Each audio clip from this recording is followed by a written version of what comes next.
Assalamualaikum dan salam suratku sayang. Buletin UKAS edisi tengah hari 16 November 2021 bersama saya Alfairis Jemurin. Tumpuan berita, Kerajaan Sarawak tidak pernah mengabaikan Sekolah Persendirian Cina CIS, malah terus mengiktiraf sijil peperiksaan bersepadu UEC. Ketua Menteri Datuk Patinggi Tan Sri Dr. Abang Abdul Rahman Zohari Tun Datuk Abang Openg berkata, banyak negara luar turut mengiktiraf UEC termasuk Singapura, United Kingdom dan Amerika Syarikat. Menurutnya, Kerajaan Sarawak juga menyediakan geran tahunan kepada Sekolah Persendirian Cina bagi pembangunan pelbagai kemudahan di sekolah berkenaan. And the Sarawak government has recognized UEC. UEC is recognized internationally. Singapore recognized it, UK recognized it, US recognized it, to mention a few. And it is a loss if you don't recognize UEC, because the subjects are more or less also similar to the other syllabus. And we are in Sarawak very fortunate. We have a liberal and open government as far as education is concerned. And we really prepare Sarawakian particularly toward the demand of the new economy. Beliau berkata demikian semasa ditemui media selepas merasmikan pembukaan blok akademik dan pentadbiran Riam Road Secondary School Miri pada Isnin. Dalam pada itu, Ketua Menteri Datuk Patinggi Tan Sri Abang Zohari turut memuji inisiatif Lembaga Pengurusan Riam Road Secondary School terhadap wawasan mereka melahirkan pelajar yang dapat memenuhi permintaan dan keperluan kerja pada masa depan. Hadir sama dalam program tersebut ialah Menteri Kerajaan Tempatan dan Perumahan Sarawak Datuk Seri Dr. Sim Kui Hian, Menteri Pengangkutan Sarawak Datuk Seri Lee Kim Shin serta tetamu jemputan lain. Sementara itu, projek pembinaan Miri Central yang melibatkan pembangunan terminal bas dijangka siap menjelang Januari 2024. Projek yang memakan kos sebanyak RM23.22 juta itu akan dilaksanakan pada Disember depan dalam tempoh 26 bulan. Ini sekaligus akan mewujudkan rangkaian pengangkutan yang berkesan dan perkhidmatan awam yang efektif. Pembangunan projek fasa pertama tersebut juga akan menjadi hub pengangkutan baharu untuk Bandar Raya Miri. Terminal bas baharu itu memiliki 21 platform bas, 12 premis jualan tiket bas, 15 platform teksi, 10 unit kedai runcit, 3 disable tempat letak kereta, ruang penyimpanan kargo, ruang menunggu dan tandas. Fasa kedua pula melibatkan pembinaan pasar raya 2 tingkat, manakala fasa ketiga melibatkan pembinaan kompleks komersial 3 tingkat. Ketua Menteri Datuk Patinggi Tan Sri Dr. Abang Abdul Rahman Zohari Tun Datuk Abang Openg telah menyempurnakan majlis pecah tanah projek berkenaan pada Isnin. Berita seterusnya, walaupun perbelanjaan kebajikan bagi melaksanakan inisiatif Kerajaan Sarawak amat besar melibatkan jutaan ringgit setiap bulan, namun ianya tetap dilaksanakan demi kesejahteraan rakyat. Menteri Kebajikan Kesejahteraan Komuniti Wanita Keluarga dan Pembangunan Kanak-kanak KWKPK Datuk Sri Fatimah Abdullah berkata semua ini dapat dilakukan kerana Ketua Menteri Datuk Patinggi Tan Sri Dr. Abang Abdul Rahman Zohari Tun Datuk Abang Openg bijak di dalam mencari jalan untuk menambah pendapatan negeri Sarawak sehingga mampu menjalankan pelbagai program, membina jambatan-jambatan dan jalan-jalan untuk memberi manfaat kepada penduduk di kawasan luar bandar. Katanya ketika berucap dalam taklimat inisiatif kerajaan melalui KWKPK di Dewan Masyarakat SPAW pada Isnin. Jelas Datuk Sri Fatimah lagi antara inisiatif-inisiatif Kerajaan Sarawak yang telah dilaksanakan untuk rakyat Sarawak ialah Endowment Fund Sarawak EFS, Bantuan Ibu Bersalin BIB, Geran Tahunan Khas GTK untuk semua taska dan tadika berdaftar, Kenyalang Gold Card KGC untuk warga emas, Bantuan Ihsan Kematian BIK serta Bantuan Khas Pesakit Buah Pinggang BPBP bagi meringankan beban pesakit yang melakukan rawatan dialisis. Selain itu, peruntukan besar juga telah disalurkan kepada KWKPK semasa COVID-19 melanda dengan menyalurkan bantuan makanan kering untuk mereka yang menjalani arahan kuarantin di rumah. Dalam perkara berasingan, Datuk Sri Fatimah menyeru masyarakat di SPAW agar meneruskan kesepakatan dan kebersamaan semua supaya Gabungan Parti Sarawak GPS akan dapat terus memimpin dan menerajui Sarawak. Berita di Miri, bermula Isnin 15 November 2021, tiada lagi proses vaksinasi diadakan di semua pusat pemberian vaksin PPV awam bahagian Miri. Menurut Menteri Bertanggungjawab Jawatankuasa Pengurusan Bencana Bahagian JPBB Miri, Datuk Sri Lee Kim Shin, program imunisasi COVID-19 kebangsaan PICK bahagian Miri masih berjalan seperti biasa, tetapi pelaksanaannya dilakukan di klinik kesihatan dan swasta.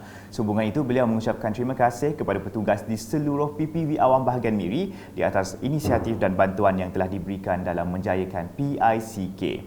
PICK bahagian Miri tidak dapat berjalan lancar dan berjaya sehingga lebih 90% imuniti kelompok sekiranya tiada kerjasama dan bantuan daripada petugas barisan hadapan. Katanya dalam kenyataan media selepas mengetahui JPBB Miri mengadakan lawatan di PPV awam Eastwood Valley dan PPV Kertin pada Ahad. Beliau turut menzahirkan terima kasih kepada petugas di PPV awam Eastwood Valley di atas bantuan menjadikan ruang PPV yang cukup besar dan selesa untuk penerima vaksinasi. Setakat Sabtu 13 November 2021, pemberian vaksin dos penggalak kepada warga emas, individu dengan komorbid dan orang awam seramai 63,059 orang dengan daerah Miri 49,761 dos, daerah Marudi 1,754 dos, daerah Subis 6,706 dos, daerah Bluru 2,673 dos dan daerah Telang Usan 2,165 dos. Di Sibu, Kementerian Pertanian dan Industri Makanan MAFI meneruskan program pemberian bakul prihatin kepada petugas barisan hadapan dari jabatan dan agensi kerajaan di Sibu. Sumbangan tersebut diagihkan pejabat residen dengan simbolik penyerahan telah disempurnakan residen bahagian Sibu, Wong Hee Seng, bertempat di Ruang Legal Kompleks Islam Sarawak, Sibu pada Isnin. Program tersebut turut mendapat kerjasama semua jabatan dan agensi kerajaan di bawah MAFI dengan melibatkan bersama rakan strategik di kalangan usahawan, penternak dan nelayan yang berminat untuk menyumbang di bawah tanggungjawab sosial korporat CSR mereka. Sementara itu, Ketua Wilayah Perikanan Pejabat Perikanan Laut Wilayah 2 Sibu, Nur Asmah Mantali, ketika ditemui media memberitahu pihaknya menerima sumbangan dari Sarawak Fishing Vessel Association SFVA Sibu. So, sumbangan kita pada hari ini adalah daripada sumbangan daripada pihak Sarawak Fishing Association, Vessel Association Sibu.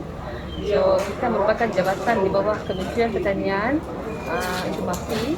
Dan adalah program ini MAFI buat untuk menyokong semua frontliner kita di dalam menghadapi masalah COVID-19. So, pihak SFA telah menyumbang kepada kita lebih kurang kos sebanyak RM8,000 dan membeli barang-barang makanan kering dan juga beras serta gula dan garam lah ini. So ini akan dapat beringatkan membantu frontliner kita untuk bertugas sepanjang pandemik COVID-19 ini. Dalam pada itu, Pengarah Hospital Sibu Dr. Nanta Kumar Tirunavukarasu pula menzahirkan penghargaan kepada MAFI atas inisiatif membantu petugas barisan hadapan melalui program bakul prihatin tersebut. I would like to extend my sincere appreciation and gratitude kepada Jabatan Perikanan Sibu untuk memberi bakul makanan kepada kaki tangan frontliner, di mana kami akan edarkan makanan ini kepada pihak-pihak yang terlibat dalam pengurusan pesakit-pesakit COVID, and so one of it will be not only my staff, even Angkatan Tentera Malaysia, sebab saya ada dua khemah untuk COVID. So one is for COVID, one is non-COVID lah, Hospital Medan. So di mana kami akan agihkan keperluan ini kepada mereka juga. Ini akan membantu frontliner mereka supaya mereka dapat menjalankan tugas dengan lebih baik. Bagi penolong penguasa Bomba Sibu, Ismuni Tepo, pihaknya amat menghargai sumbangan dari MAFI dalam membantu para petugas barisan hadapan.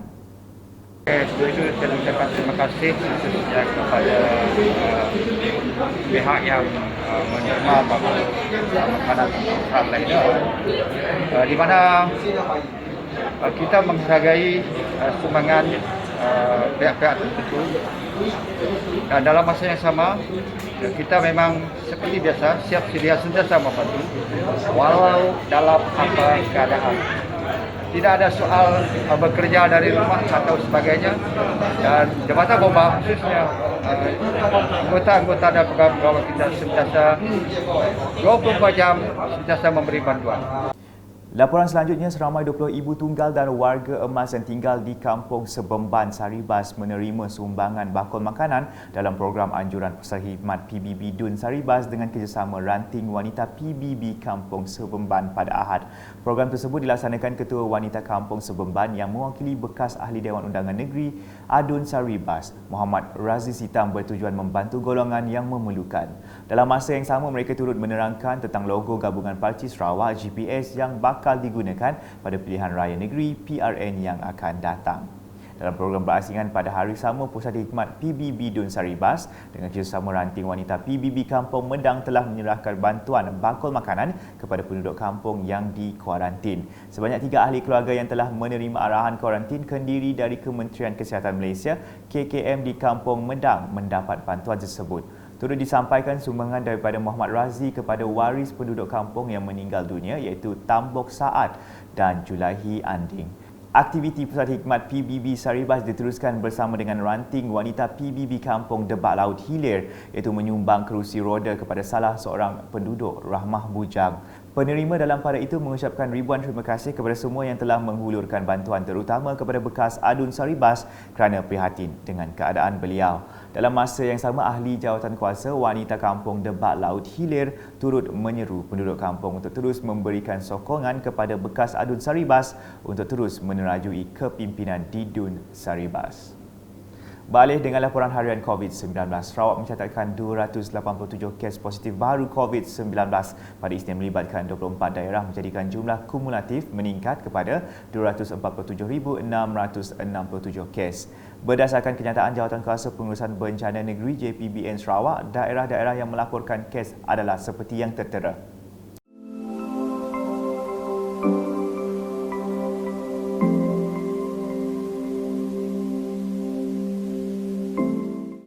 Dalam hal itu, JPBN Sarawak turut memaklumkan 276 kes baru dalam kategori klinikal 1 dan 2, manakala 11 dalam kategori klinikal 3, 4 dan 5.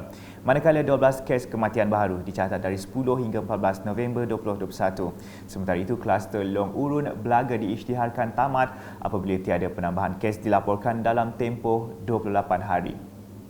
Sekian edisi Tengah Hari bersama saya Alfairez Jemurin dan kru penerbitan. Berita lebih lanjut boleh didapati di semua platform media sosial UKAS termasuk portal ukas.sarawak.gov.my dan pastikan anda subscribe UKAS channel di YouTube. Dapatkan suntikan vaksin COVID-19 dengan segera untuk mengekang penularan COVID-19. Lindungi diri, lindungi semua. Salam UKAS.